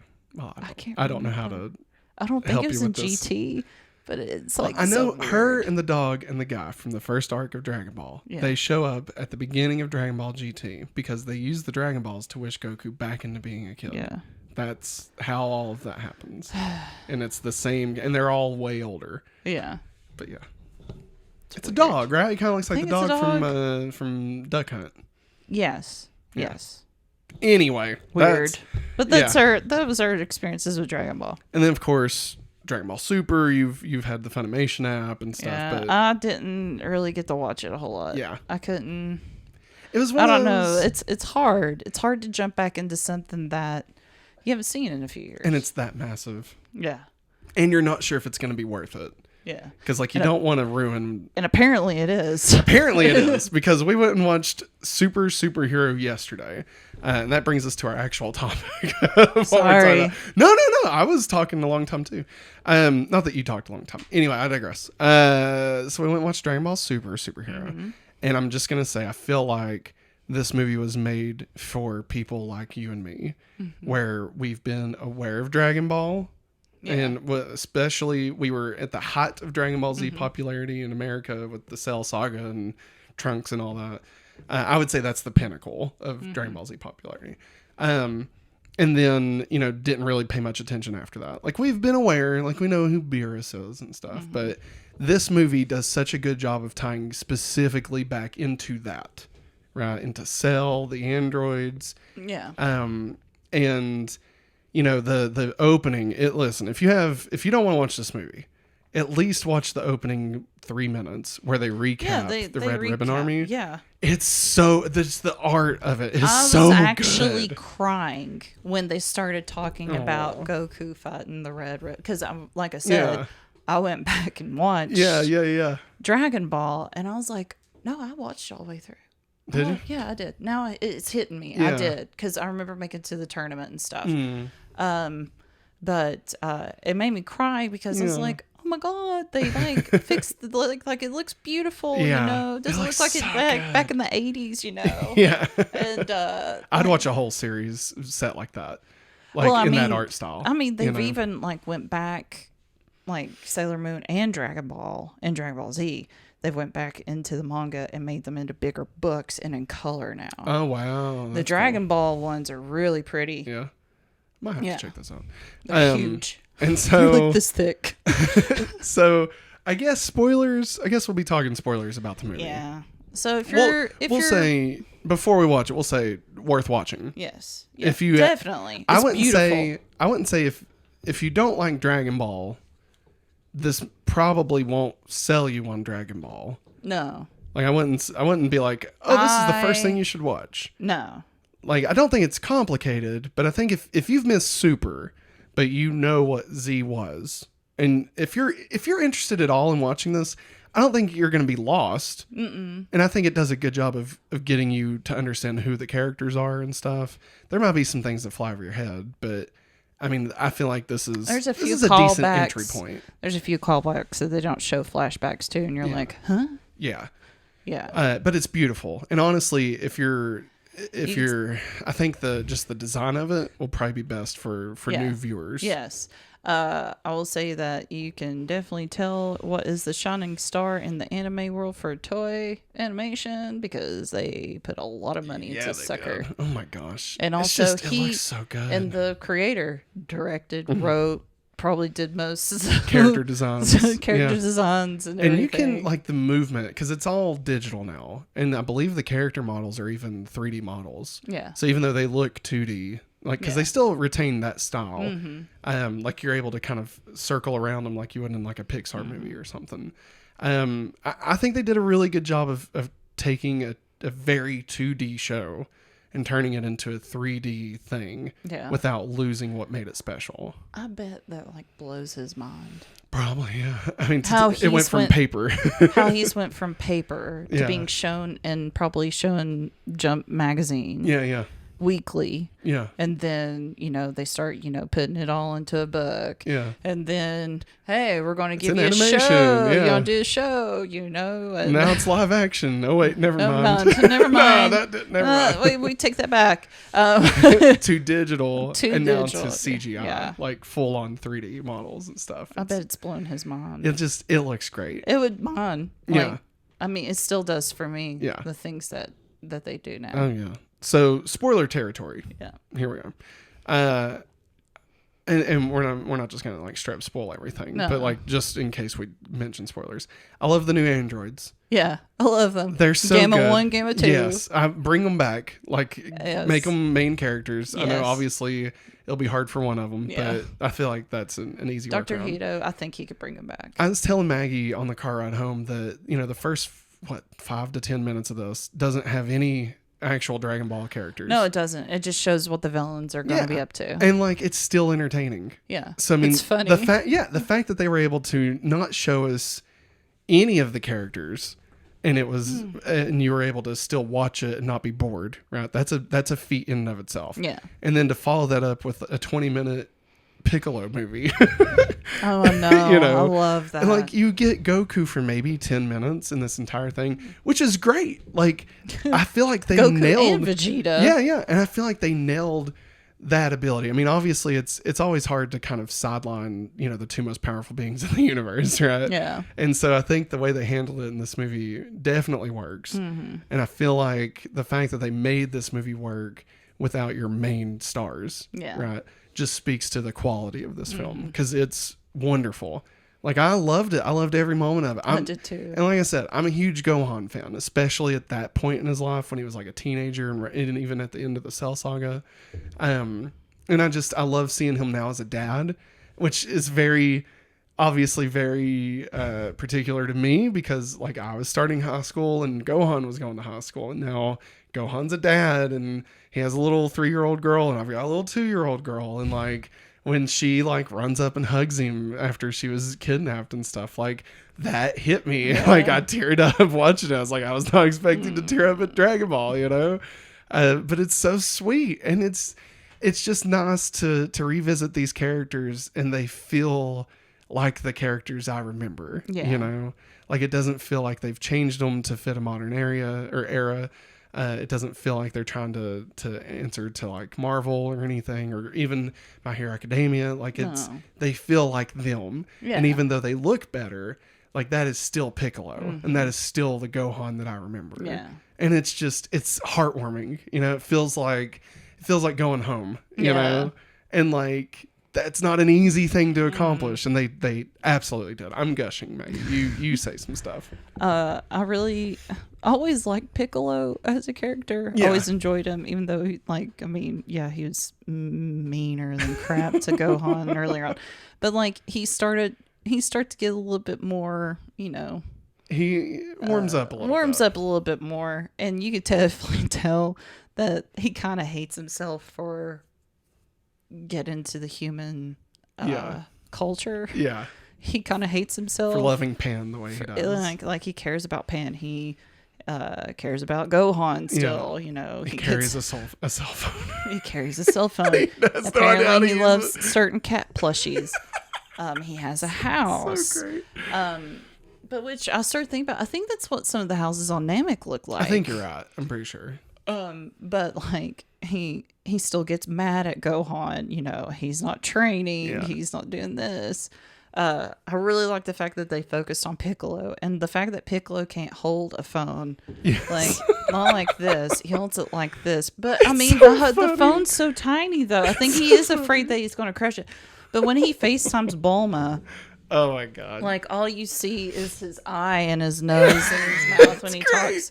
Because he's old. Yeah, That's he's old. what he would do. And Bulma's old. And he's like, Bulma, where's Vegeta? Where's Goku? And she's like, well, they're gone. They've went somewhere. And he's like, well, you need to get them here now because there's stuff going down. And she's like, is it that bad? He's like, yeah, it's that bad. It's really bad. And like the fact that he went undercover. Yeah. I love that. I love that aspect All of it. Every bit of it was fantastic, dude. And the fact that I think it's Fidel. I think I was saying her name wrong in the car. It's not Frodel. It's Fidel, Gohan's wife. Yeah. That she calls Piccolo to pick up Pan from Yes. daycare. Was the best thing ever. It's just great seeing Piccolo be in this time of his life. Yes. You know, where he's almost like grandpa. Yeah. You know? Yeah. And like trying to get the band back together because we got to start, we got to save the world. And it's, it's almost like Logan or something, but it's Piccolo. I like at one point Pan says to Piccolo, she's like, well, why can't we get, well, we need Daddy and we need Grandpa. Yeah. And Piccolo goes, Grandpa, oh, you mean Goku. I really like that. And then when they all get at the Red Ribbon Army place, and Goten and Trunks show up. Yes, I love I did that. not expect that because when Goten does show up, because I was like, well, Trunks is going to be, grown up because it showed him as a baby.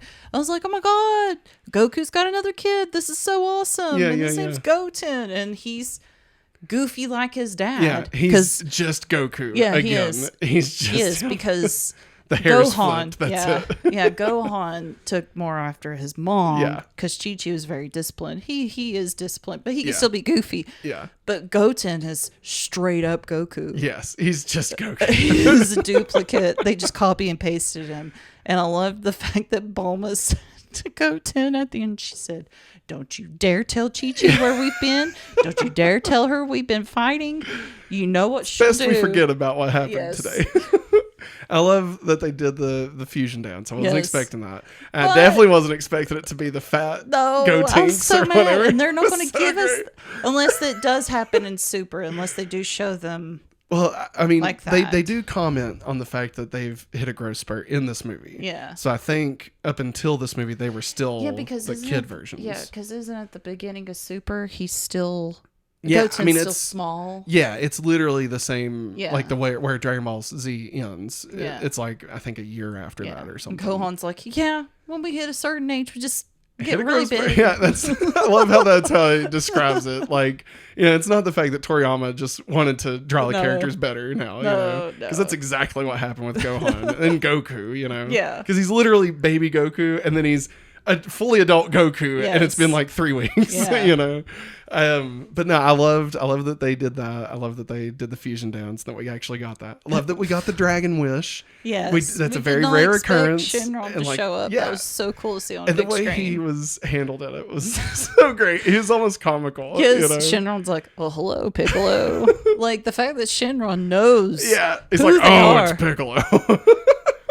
It was just, this was almost like what I was saying about Fortnite. This has just so much love in this, like you just feel the joy that they had while making this movie, I think Toriyama's really, it's his baby. Yeah. It's kind of like guy with Smash Bros.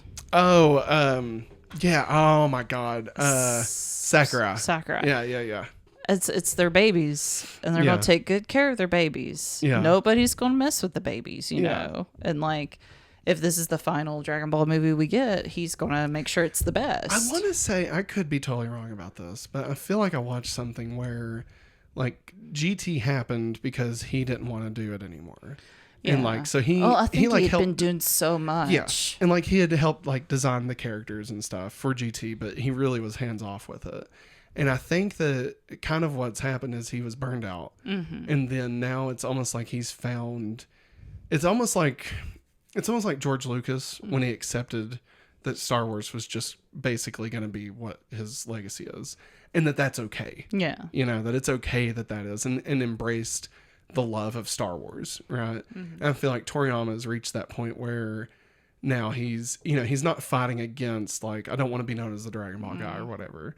But no, like he's embracing it. Yeah. And like he's become in a way a fan of his stuff. Work. Yeah, in the way that we are. Yeah. You know, like we all the reason that works so well is because it's stuff that we want to see, and he gets that. You know? It's like Ewan McGregor with Obi-Wan. Yeah. You know, like they've accepted there are worse things in life to be known for, and this is worth being known for. Totally. I thought it was great. It makes me want to watch Dragon Ball Super for sure. Oh, I want to watch it. And I will say the only other thing I really want to say is the fact that at the end post credits scene that Vegeta beats Goku and Goku winks at the camera. I was like, yeah, there's no way. Yeah, Toriyama's not gonna let that happen. No, they're not gonna in this movie in these last seconds say that Vegeta finally beat Goku. It's not happening. Yeah. It's not gonna happen. Also, pissed off Gohan as a dad is a whole other level. It was great. It was so good. It was isn't that the fact the poor old house is probably broke off now, dude? And like the way that he powered up, mimicking when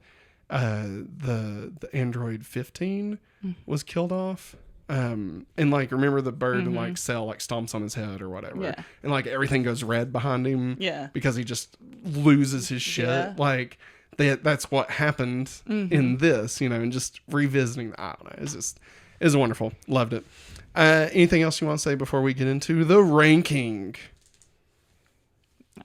No. I want to eat chocolate. I love it. All right. So now it's time to add this to our summer 2022 ranking. We're going to remind everybody of where our current rankings are. Number 1, The Boys. Number 2, Ms. Marvel. Number 3, Thor 4. Number 4, Stranger Things 4. Number 5, Nope. Number 6, Prey. Number 7, Jurassic World Dominion. Number 8, Top Gun Maverick. Number 9, Obi-Wan Kenobi. Number 10, Chip and Dale. Number 11, Doctor Strange 2. Number 12, Fire Island. Number 13, I Am Groot. Number 14, Bob's Burgers Movies. Number 15, Lightyear. Number 16, Night of the Coconut. Number 17, Father of the Bride. Oh, no. Okay. I'm scared. I'm scared what you're going to say. Say what you got to say. Don't hold back. Don't hold back. All right. I really enjoyed this. As a lifelong DBZ fan. Yeah. I really loved it. It was really pretty. I love the story. Yes. I love seeing all the characters back together again. Yes. I might be shooting too high. Oh, God. Are you going to say number 1? No, not number 1. No. No, I'm not that silly. I'm not that high up, Matt. Either number 3 or number 4. Wow. I really liked it. I mean, I really liked it too, but wow. I have a soft spot for anime, though. I mean, I loved it too. I know you did. Anime is my favorite movie. Your Name is my favorite movie of all time. That is true. I mean, I was thinking around 7 or 8 is where I was at. Wow. 3 or 4, jeez. Yeah, but I'm willing to. I could see an argument for it being better than Thor: Love and Thunder. I feel like Stranger Things 4. I feel like you can't say this is better than Stranger Things 4. Like, I mean, Chrissy, wake up! Come on. I mean, I just deflated the whole thing right there. You know. I mean, that's the problem with this. These are so this is such a random list. Okay, well, all right. Because I could see a world where it's better than Nope. Okay. But at the same time, I You love don't Nope. think it's better than Prey, and I don't think it's better than Jurassic World Dominion. I think it's better than Jurassic World. Oh my god. Oh my god. I love Jurassic World Dominion in the same ways that I loved Dragon Ball Z though. See, but I feel like it. Jeff Goldblum. I know. Dotson. We got Dotson here. I mean, I think it's okay. Let's simplify. Okay. I think it's this is gonna piss off so many people. I think it's definitely better than Top Gun Maverick. Yes, it is. All right, so we're at the very least saying top 7. Yes. All right, so we are both agreed to that. Yes. Okay, so just so we know the baseline, there's so many people are gonna be furious. All right. I should have shot up that high. No, I mean, I can imagine a world where those all make sense. I can see an argument for any of them to be better and to be worse than. Okay. So I'm not against anything that you said. Okay. I think the biggest difference, one is this is nostalgia. Yeah. Like hard nostalgia. Yeah. So, I mean, from a story standpoint, from a character standpoint, all that stuff, I don't think it's as strong as any of these movies. I don't think as a movie it's as strong as Top Gun Maverick. But for us, I think it's better than Top Gun Maverick. Okay. Yes. Like, so that's just so you know where I'm going. You're explaining this to the other people that's listening. Yes. I understand. No, I know. But I'm using that for the rest of this. Okay. So that you kind of understand where I'm coming from. Like, I think I appreciate Prey more than this movie because it did something that I find very important. Yeah. Right? I mean, just the main character being a woman. And, I mean, but I'm not done. I'm not done. So, like, that's my thing about Prey, right? Mm-hmm. But I had a lot of fun watching this, and it made me feel like going home again, right? In the theater with you watching this. And it was wonderful to get to experience that with you, right? But then there's Nope. And it's like, okay, Nope showed me shit that I've never experienced before and fucked me up, right? Like, it was nuts. And then you got this, again, love, enjoyable, made me feel like going home. So, like, these are the contrasts, right? It's like, how do you possibly measure this against that, right?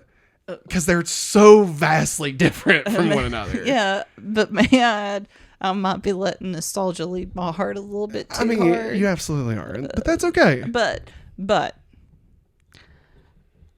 I will say that I love Nope, and you're right. It showed us crap that never thought imaginable. Messed with me. Yeah, geez. Made me rethink clouds and crap that flies over your. Oh, sorry. The sky. Oh, I don't know. We'll just anyways. No, it's okay. It's in the poster. Yeah. That there's a cloud involved. Yeah. We're not saying anything specific about clouds. No. So we'll just leave it at that. Okay. That was not a spoiler. I'll shut up. No. I just want to make sure anybody listening to this, I want to make sure they understand that was not a spoiler. We just want to not talk about it at all. And so that's why Maggie is biting her tongue right now. It's not because she gave anything away. It's literally we are trying to not say anything because this movie works best when there's nothing said. Okay. So just want to make sure people weren't thinking like, oh, it's ruined. So then Prey. Yeah. I really love Prey. Yeah. It's great. We got a chick kicking butt. And again, showed us something new in a franchise that needed it. Yeah, needed a kick in the face. So whereas Dragon Ball Superhero is like the best of what it does. Yes. But it is still just what it does. It is. Okay. You know what I mean? Like it's Okay. Now here's the This is probably where you might fight This is the nostalgia bait versus nostalgia bait right here. Okay. Because that's why Jurassic World Dominion is so high on here. Yeah. For me. Yeah. Yeah. God, I feel like Yeah. I'm feeling I'm gonna break your heart. Yeah, I can break my heart. I know what you're gonna say. I feel like Dragon Ball Superhero does a better job with the nostalgia than Jurassic World Dominion did.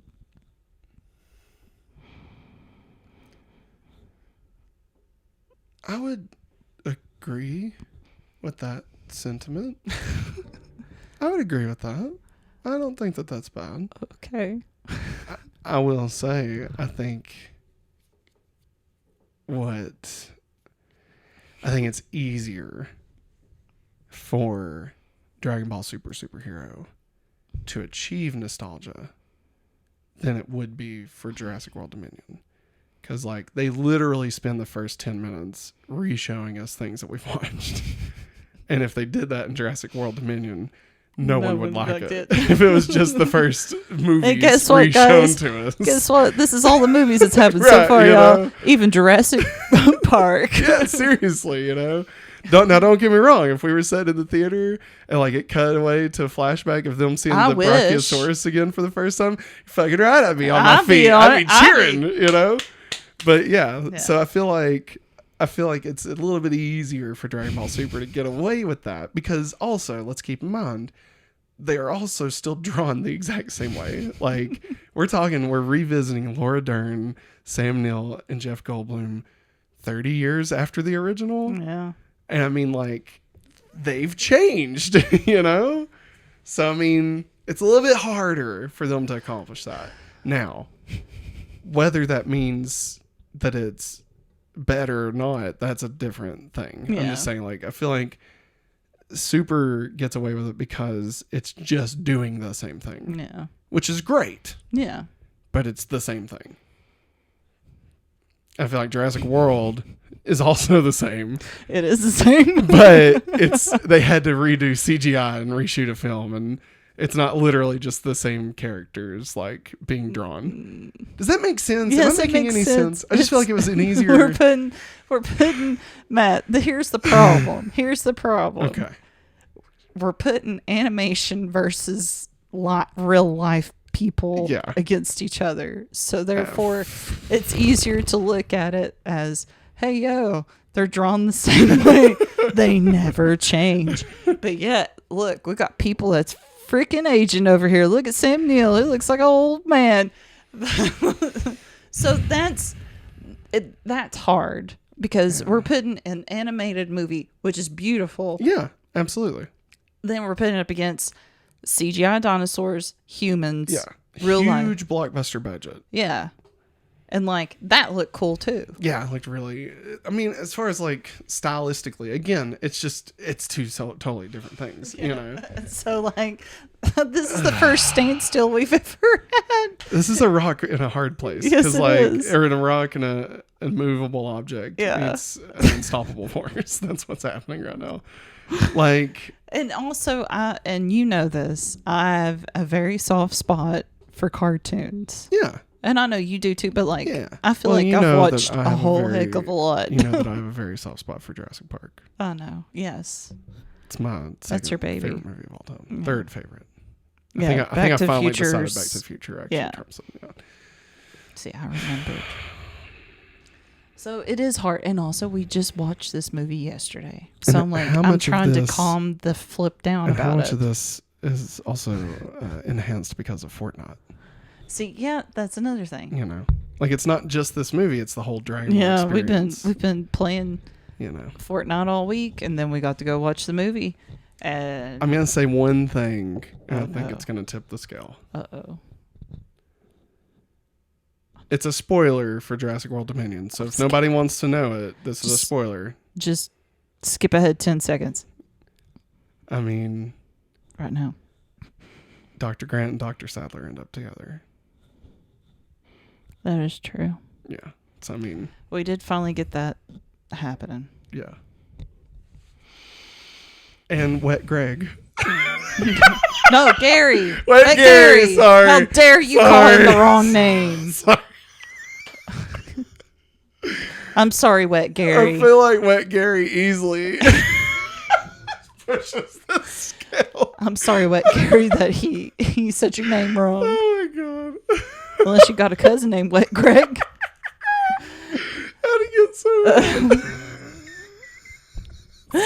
They didn't cut my scene.